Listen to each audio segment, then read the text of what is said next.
নিজেরা নাম দেয় সুন্নি,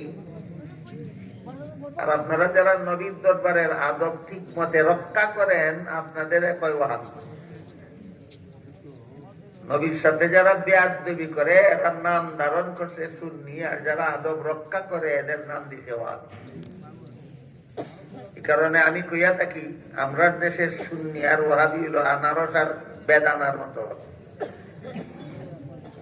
রসে ভরা ফল যেটা এটা দেখো আনারস,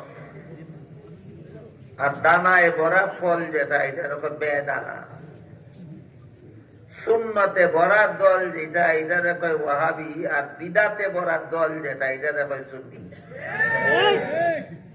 আমাদের সমাজের ওয়াহাবি সুন্নি কিসের মতো? আনারস আর বেদানার। এটা জানা থাকা দরকার।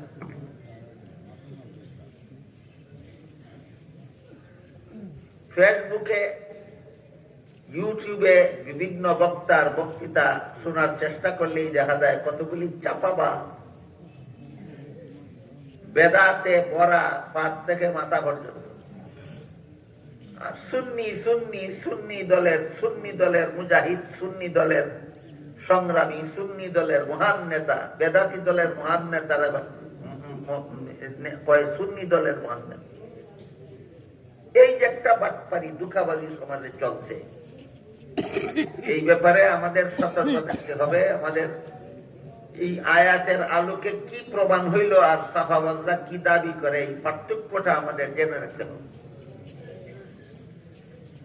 সূরা হুজুরাতের 2 নম্বর আয়াতে আল্লাহ বলেছেন, নবী যেখানে উপস্থিত সেখানে চিৎকার দিয়া কথা বলা দূরের কথা, স্বাভাবিক ভাবে কথা বললেও নবীর দরবারে এত চরম বেয়াদবি হবে যে বেয়াদবির কারণে তোমাদের সারা জিন্দেগীর সমস্ত বন্দেগী বরবাদ হয়ে যাবে, অথচ তোমরা তাতে হবে। এটা হলো আয়াতের কথা। হাদিস শরীফে রাসূল করিম সাল্লাল্লাহু আলাইহি ওয়াসাল্লাম বলেন, আল আমবিয়াউ আহইয়াউন ফি কুবুরিহিম। নবী রাসূলগণকে দাফন করার পরেই আল্লাহ তাদেরকে জীবিত করে দেন।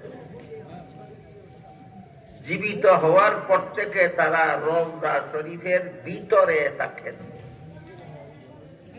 নবী বলেন রওজা শরীফের ভিতরে থাকেন, আর সুন্নি নামের মুকুলদারি বেদাতিরা কয় হাদিম নাদিম থাকেন।